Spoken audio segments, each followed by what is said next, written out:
전해질이란 무엇인가?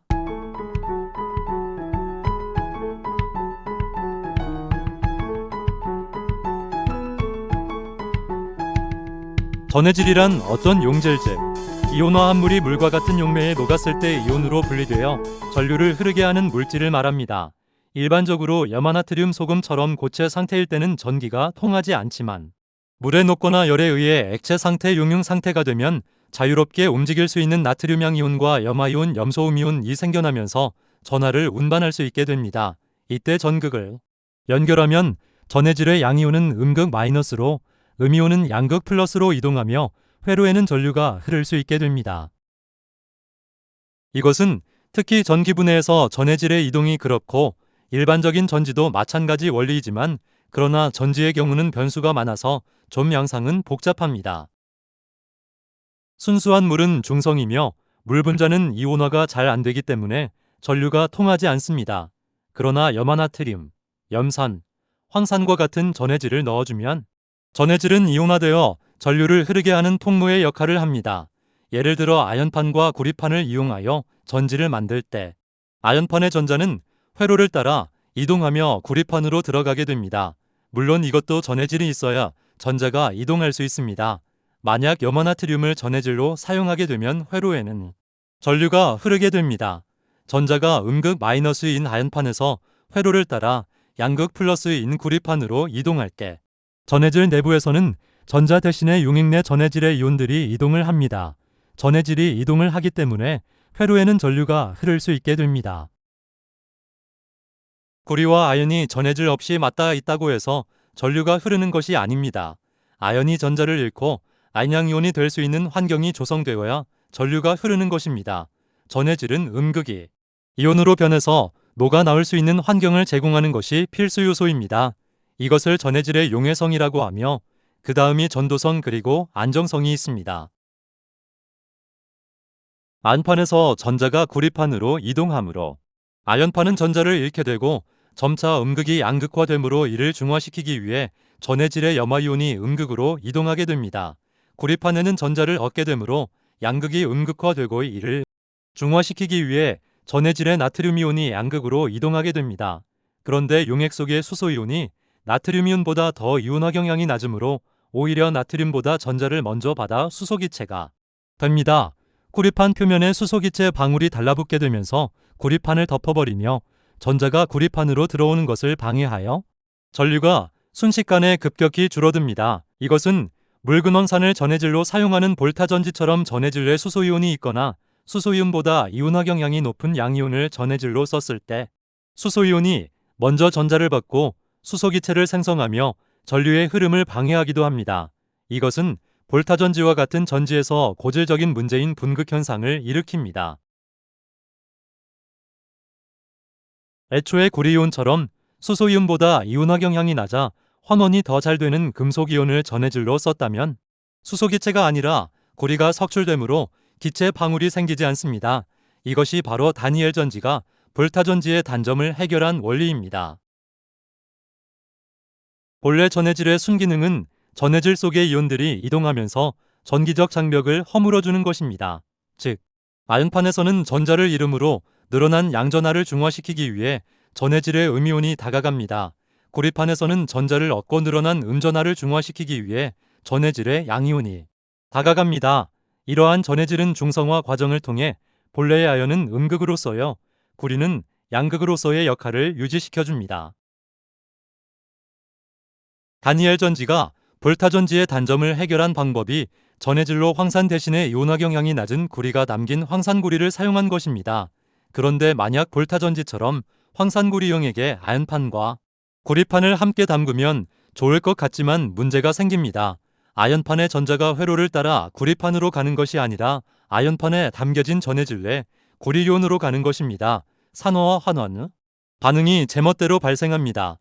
그러므로 다니엘 전지는 볼타 전지와는 다르게 황산 대신 황산구리를 전해질로 사용한 것뿐만 아니라 두 종류의 전해질을 사용하며 이들을 각각 격리시킨 것입니다. 다니엘 전지는 아연판에는 황산아연 수용액에 담금으로써 아연의 산화를 유도하고 있대 아연판 쪽에 양이온이 쌓일 때 황산음이온이 가서 중화시켜줍니다. 고리판에는 황산구리 수용액에 담금으로써 구리의 환원을 유도하고 있게 고리판 쪽에 구리가 환원되어 쌓이고 수소기체는 발생하지 않게 됩니다. 그러므로 다니엘 전지는 볼타 전지보다 두 가지 점이 개선된 것입니다. 그런데 다니엘 전지는 두 전해질을 격리시킨 것뿐만 아니라 다공성막을 설치하여 전해질의 이온들끼리도 서로 통하게 만들었습니다. 그러므로 다니엘 전지는 세 가지 점이 개선된 것입니다.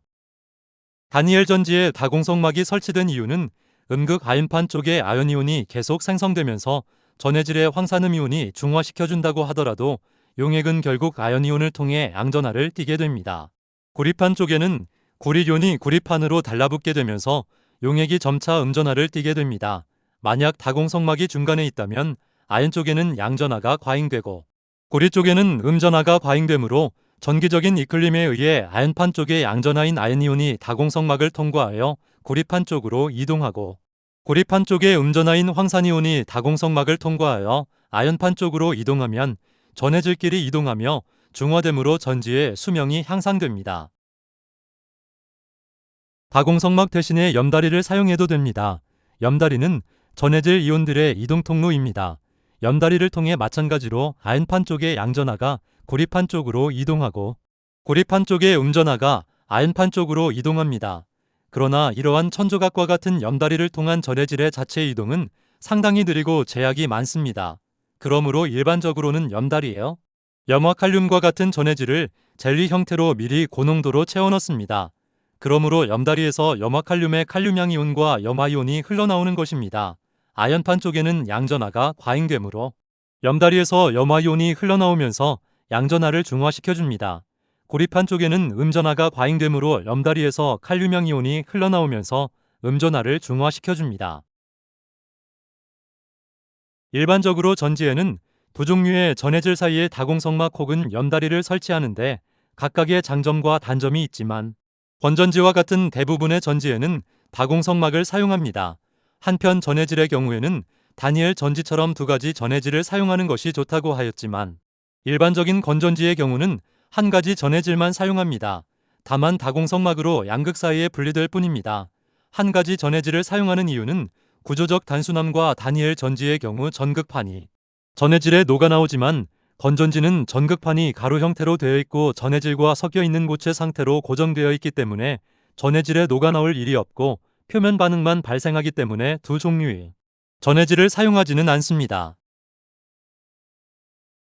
단일 종류의 전해질을 결정할 때 음극판보다는 양극판의 재료를 고려하여 전해질을 선정합니다. 아연과 같은 음극은 자신의 금속성을 버리고 이온이 되어 용액으로 나가는 것이 목표입니다. 이 과정은 금속 자체의 성질에 의존하기 때문에 전해질의 영향을 상대적으로 덜 받습니다. 그러나 전자가 들어오는 양극은 외부의 도움을 받아야 합니다. 그리고 양극은 음극보다 가격이 비싼 금속 소재가 사용되기 때문에 양극재와 그에 따른 전해질을 얼마나 잘 만드냐가 관건입니다. 2차 전지는 충전과 방전을 반복해야 하므로 전자가 들어오는 극과 전자가 나가는 극이 수시로 바뀔 수 있어야 합니다. 이러한 경우 전해질은 양극이나 음극과 반응의 주체가 되어서는 안 됩니다. 다니엘 전지의 경우 전해질이 양극이나 음극과 같이 반응하므로 중화시켜야 하는 어려움이 있었습니다. 그러나 2차 전지의 전해질은 양극 및 음극과 반응을 하지 않고 오로지 양쪽 전극 사이의 전하 균형을 맞추기 위해 이온을 전자의 방향이 바뀌든 말든 전해질은 이온의 이동 통로로서의 역할만을 수행해야 합니다. 전해질이 전극과 얼마나 반응하지 않고 오직 이온 이동이라는 통로 역할에만 집중할 수 있는가는 2차 전지의 기술력의 척도가 됩니다. 그러므로 전해질은 단일 종류의 전해질을 공유하며 음극 근처에서는 음극재인 흑연 표면에서 전해질의 특정 성분들이 분해되와 SEI 고체 전해질 계면층이라는 아주 얇은 막을 만들어 이온만 통과하며 전해질이 음극과 직접 반응하는 것을 막아줍니다. 양극 근처에서는 따라서 양극 근처의 전해질은 산화되지 않고 안정적으로 버텨줄 수 있는 산화에 아주 강한 전해질이어야 합니다.